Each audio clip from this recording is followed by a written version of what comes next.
Howdy friends, you're here in the studio with Luke from GuitarIQ.com. In today's video, we're going to endeavor to answer that age-old question, how on earth am I supposed to power my pedalboard properly? In particular, we're going to be taking a look at a relatively new, innovative solution from the folks over at Rockett Audio Designs. This was recently sent to me to check out. It's their new Juice Bar system, and it offers some unique advantages over some of the more traditional power supply solutions you may or may not already be aware of. So in today's video, hopefully we're going to answer a bunch of your questions and potentially even save you some headaches down the road. Powering your pedals properly can be one of the hardest things to get your head around when you first start experimenting with pedalboard building.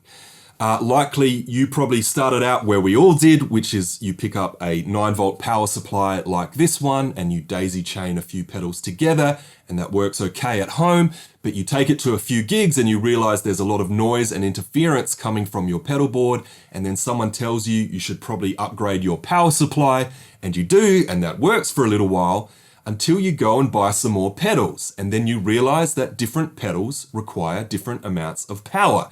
And suddenly that brand new shiny delay or reverb pedal that you own no longer works with your current power supply. So you either have to upgrade to a new power supply, or you end up with a Frankenstein style rig where you have different power supplies powering different parts of your pedalboard. So how do we make sense of all this, and how do we ensure that the power supply we choose is going to work with the pedals that we're using? Now, typically the first thing you hear is the time-honored, tried and tested advice around power supplies, which is that where possible, you should go for a good quality isolated power supply. What that means is that each of the outputs across the front of that power supply are isolated from one another, which goes a very long way to minimizing any noise and interference that you're hearing from your pedalboard. The downside of an isolated power supply is that each of the outputs are limited to whatever current draw they're rated at. So for example, we have a relatively inexpensive option here. This is the Joyo isolated power supply. It gives you a bunch of 100 milliamp outputs across the front with a couple of additional 250 milliamp outputs as well.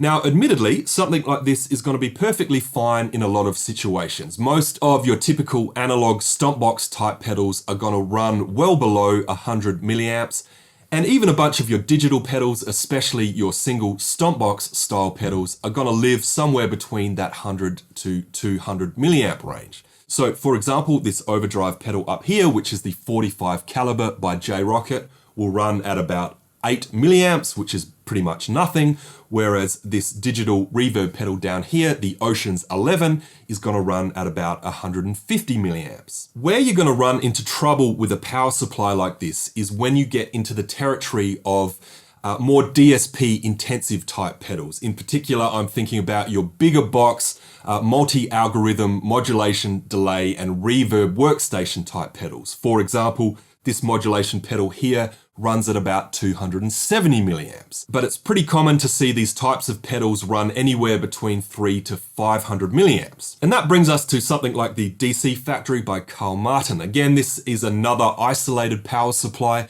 but the design concept is a bit different with this one. Instead of isolated outputs, this gives you isolated banks of outputs.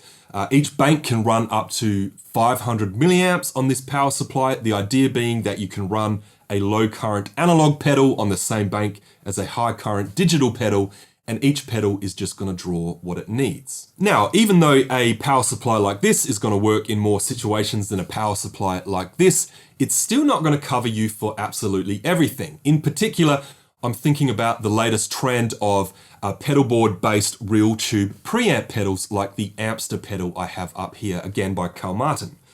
These types of pedals can run anywhere from 600 to 800 plus milliamps. So how are you supposed to power something like this? Well, you could try using a current doubling adapter like the one I have up here from Voodoo Labs. The downside of something like this is it takes up twice as many outputs on your isolated power supply.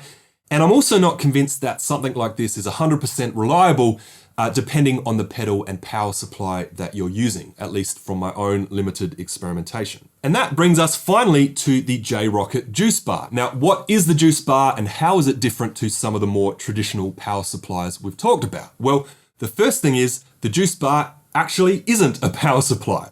It's what we call a power distributor. And that means the juice bar can be powered in a number of different ways. First of all, it can run on a standard 9-volt power supply like you would use with your typical daisy chain, but it can also be powered via USB. So you can run the juice bar with the same adapter you use to charge your smartphone, for example, or you can even run the juice bar with a rechargeable USB powered battery if you're looking for a small, ultra portable battery powered rig. Now, unlike your typical daisy chain, the juice bar is designed to filter out, clean up, and minimize noise as much as possible.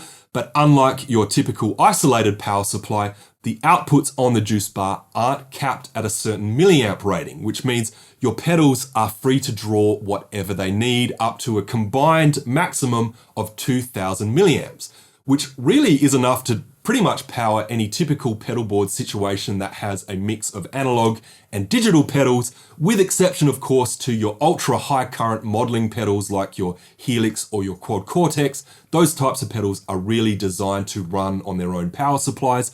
But for anything else, even for larger pedal boards with say 10 plus pedals, the juice bar is going to be absolutely fine. Now, just in case, one of the really unique features of the juice bar is that it actually provides real-time feedback in terms of how everything's being powered. So instead of having to scan the manuals for every pedal we own to work out the current draw for each pedal, then doing some quick mental maths to add everything together, the juice bar actually tells us whether or not everything is working optimally. So it has this simple LED system. If the LED is green, it means everything is being powered perfectly as it should.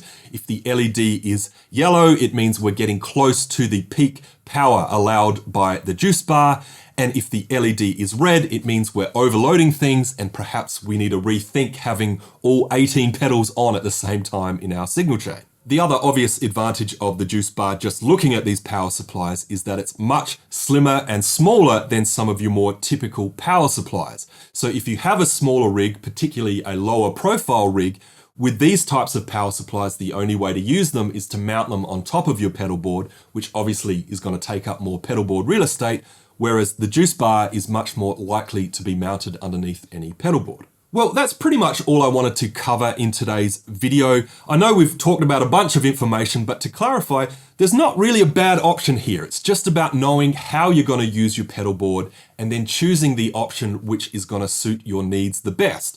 Obviously, if you have a bunch of different pedals that have wildly different power requirements, or if you're just looking for an ultra compact option, or even if you're wanting to experiment with a battery powered pedal board, then something like this is going to offer you some unique advantages. Definitely worth checking out. And that is my look at the Juice Bar system by Rockett Audio Designs. Well, thank you once again for sticking around to the end of the video. For full disclosure, as I alluded to at the start, this was sent to me by Rockett to check out, but this wasn't a paid promotion or a sponsored advertisement. Rockett didn't ask me to do this video. I just thought it was an interesting alternative for powering your pedal board, and hopefully this video helped answer some questions along the way. If you did like this video, then please click on that like button to let me know. If you want to see more content like this, then please consider subscribing to the channel. Feel free to leave any questions, thoughts, feedback, or comments you have in the comments section below. I'm really interested to hear what power supply you're currently using to power your pedal board.